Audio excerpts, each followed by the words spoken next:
harusnya ada membedakan menghina sama mengkritik. Kalau yang kayak begitu tuh udah masuk menghina, mau nggak ibumu dihina? Makanya jangan coba-coba menghina. Itulah kenapa netizen merasa marah ketika ibunya dilaporkan, ibunya dihina. Kalau disangkut pautkan gitu semua ya menghina semua. Saya nggak dapat pendapatan loh dari kayak gitu. Pendapatan gimana? Pendapatan stand up comedy kan dari keresahan, mencurahkan keresahan, ya kan. Terus habis itu ketika itu disebut hinaan, bukan disebut sebuah kesenian, hancur. Berarti artinya kan ya sebagai warga Surabaya, kalau misalnya kita balik lagi dengan kasus yang tadi ya menghina. Karena kan kadang-kadang kan cuman permasalahannya itu kalau menghina pemerintah kota ataupun menghina wali kota, ya semuanya akan dirasa menghina. Cuman kalau menurutku permasalahan Surabaya itu nggak cuman itu aja, masih banyak yang lain. Salah satu contohnya itu tadi, yang ketahuan programnya cuman malah doa bersama, padahal itu event. Mungkin dia yang memang tidak terlalu tahu. Iya kan programnya banyak, ada kampung bersih, green and clean. Oh iya. Masih banyak. Atau nang kampung berarti masih. Padahal omeh penjaringan. Ya kan green and clean meskipun aku hidup di bukan yang terlalu kampung banget ya. Bukan terlalu kampung banget gitu ya. Urusannya gitu apa sih? Bukan kategori. Iya. Itu tapi tahu kalau di sekitarku ada green and clean.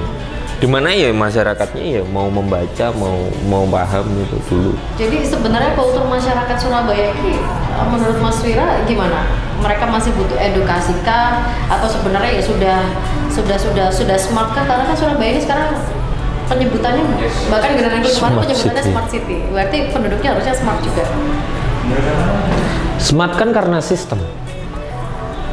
Belum tentu orang ya. Belum tentu orang ya.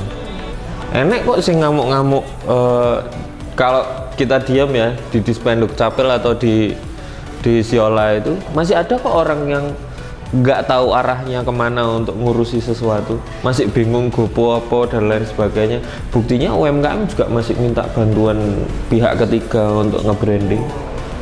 Berarti kan enggak smart banget. Tapi kan berarti kan pemerintah kota itu kan ya dia bukan Superman yang bisa menjadi semuanya.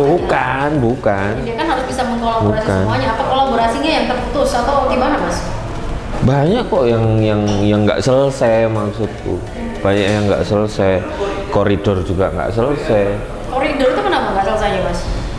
Waduh, bahas ini sebenarnya bukan ranahku ya, cuman aku ngelihat pokoknya nggak selesai ya? Nggak selesai. Nanti kita cari narasumbernya yang untuk menjawab koridor ini kenapa? Iya, menurutku kayak yang hanya sekedar untuk tempat ngerjain skripsi doang. Warnet maksudnya? Iya, nggak ngomong warnet tuh, nanti masuk penghinaan lagi. Tapi ya gitu ya nggak apa-apa sih. Biar bisa ketemu sama. Selain koridor apa lagi Mas masalahnya? Masalah yang lain yaitu Bus Surabaya. Bus Surabaya yang ternyata juga tidak menyelesaikan masalah, ya kan. Terus habis itu pahlawan ekonomi dan satunya pejuang muda. Oh, pejuang muda. Pejuang muda. Saya tahunya pahlawan ekonomi. Ada itu. Muda ini apa? Hampir sama kayak pahlawan ekonomi, cuman umurnya rasionya di bawah pahlawan ekonomi. Oh, lebih ke anak-anak milenial. Lebih milenial. Itu ngapain? UMKM juga? UMKM. Tapi ya kurang touching ke masyarakat. Kurang touching ke masyarakat. Kayak beberapa waktu yang lalu tuh sempat datang ke acara pahlawan ekonomi, ya kan, acara pahlawan ekonomi sama pejuang muda. Ada salah satu pesertanya itu memaparkan ibu ini sekarang dari usahanya ini bisa beli mobil. Terus setelah ditelusuri lebih lanjut ternyata punya kos-kosan. Oh, berarti ada usaha sampingannya? Ada usaha sampingan selain berjualan ini tadi. Oh, berarti bukan dari hasil jualan itu berarti? Iya, kan kita nggak tahu, nggak lihat neraca keuangannya. Kalau pejuang muda dan pahlawan ekonomi ini, siapa tahu akhirnya dibuka neraca keuangannya. Toyo juga masih ada yang sambat di beberapa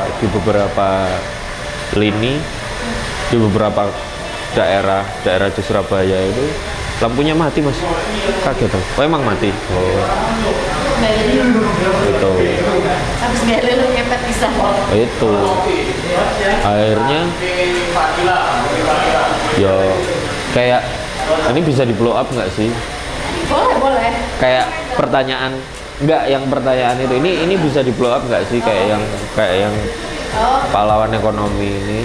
Wong ternyata juga orang-orangnya juga nggak terlalu nggak terlalu pengen sebenarnya itu gitu. Kira-kira gini Mas, singkatnya gini. Malah ada gini kasus ya, ini kasus ya. Ini ada temen yang memang bergerak di packaging. Terus dia mengisi workshop di Disperindak. Oke. Acara Disperindak. Kota ya? Kota. Disperindak kota. Terus habis itu, loh Bu, kok nggak malah dodolan? Kok malah merene? Oh, dodolanku ra payu, Mas. Ya mending aku merene oleh duit transport. Berarti kan Jadi pemberdayaannya ini benar-benar masih not good enough. not good enough. Sudah dilakukan. Which is good tapi not good enough. Good enough, oke. Karena kalau misalnya kita mengatakan tidak dilakukan, nggak mungkin gitu kan. Sudah dilakukan, sudah bagus, tapi not good enough. Sekarang bayangkan ketika ngomongin soal branding packaging, ya kan? Harusnya kan anak buahnya aja dari salah satu UMKM ini. Salah satu aja yang berangkat, yang lain tetap yang lain tetap berjualan. Nah ini enggak, kepalanya yang jualan ini ikut workshop, anak buahnya diliburkan. Libur ya? Literally libur, nggak jualan. Oke, jadi yang perlu diedukasi adalah persoalan Kota Surabaya ini bukan masalah pemimpinnya dihina, pemimpinnya diejek gitu ya, pemimpinnya dikritik atau apa, tapi jangan-jangan masyarakatnya juga butuh edukasi apa sih sebenarnya persoalan Kota Surabaya ini. Dan permasalahannya juga ada lagi satu, ketika masalah penghinaan, masalah prestasi pun Surabaya itu tercatat tidak lebih dari 1 minggu viral. Artinya apa? Artinya sebenarnya Surabaya masih B aja. Yang itu harus ditingkatkan lagi di permasalahan. Kita ngomongin di industri kreatif ya. Apalagi ngomongin sosial media, apalagi ngomongin soal hal-hal yang berbau milenial ini, harusnya kalau Surabaya ini bisa menghidupi industri kreatif, ini akan lebih lama, lebih dari 7 hari, lebih dari 2 minggu. Namanya belum menghidupi industri kreatif toh. Kan Surabaya ini kalau nggak salah jadi tuan rumah untuk urusan-urusan kreatif bahkan tingkat internasional. Terus UMKM itu tadi, milenial kreatifnya katanya juga dibangun. Kita semua berusaha sendiri. Oh, berusaha sendiri? Tanpa pemerintah kota. Tanpa pemerintah kota. Salah satu kemarin duduk masuk, salah satu CEO-nya masuk Fox.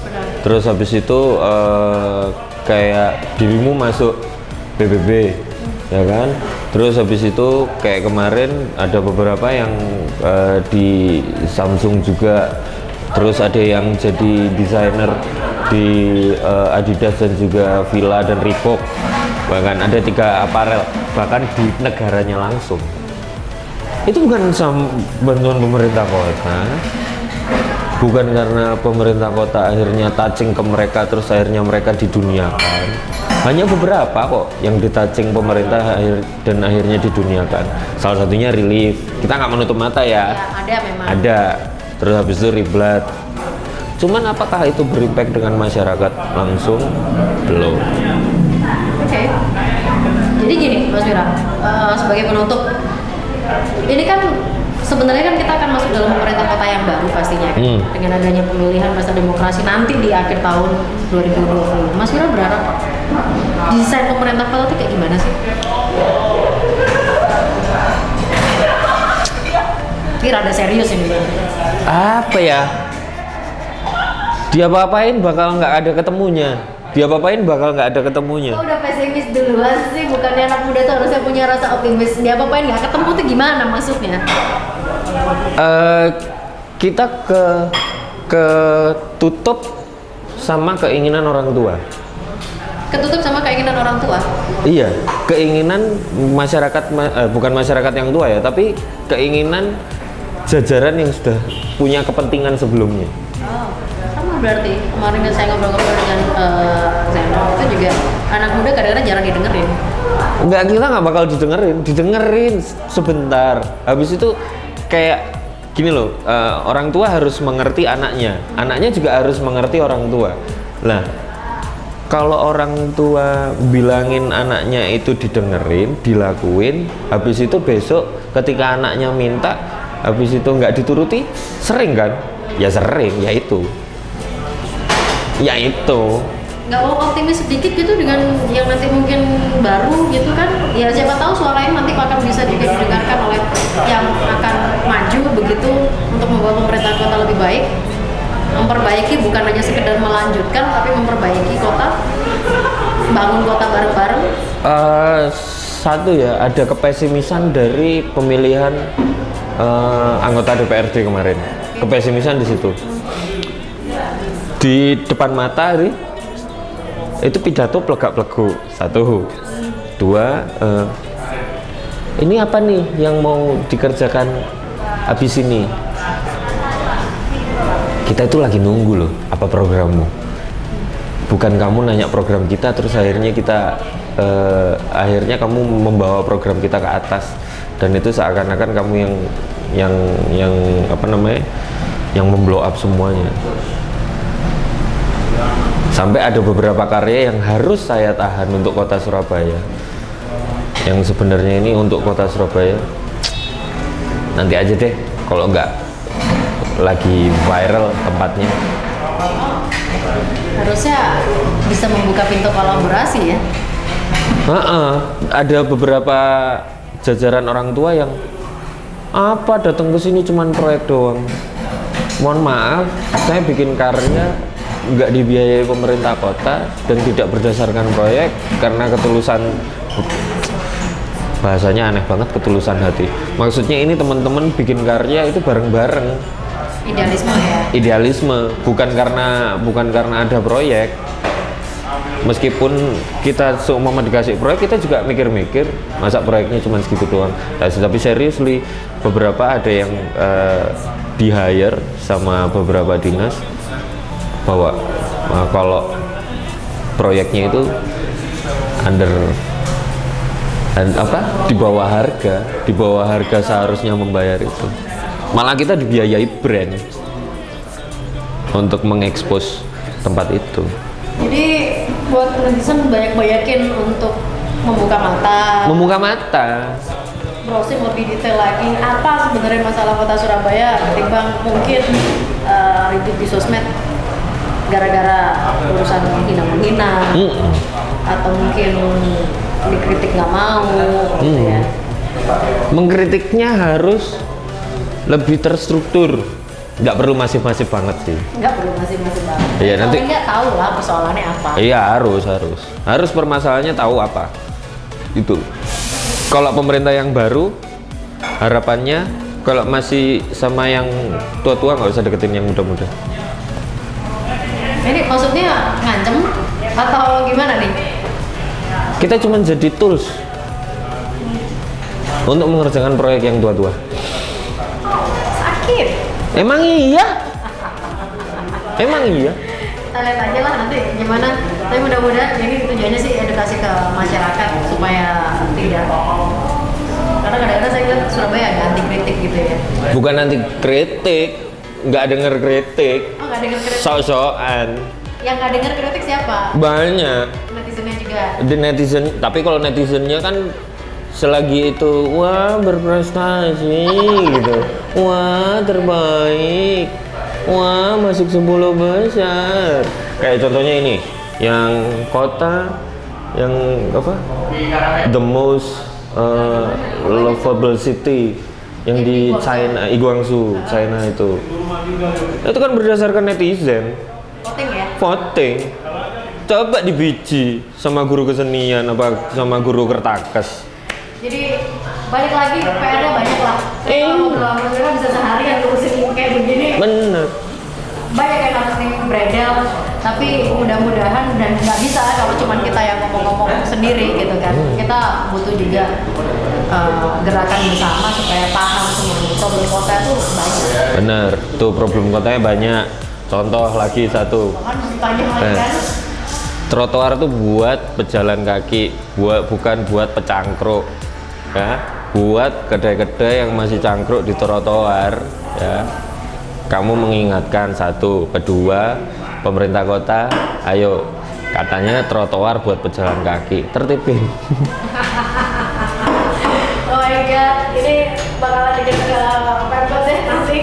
Banyak. Responin aja deh. Wah, kirimin aja ke Pemkot. Halo, bapak-bapak Humas, bapak Pemkot, kalau mau kerjasama ayo, kalau nggak mau kerjasama ya nggak apa-apa.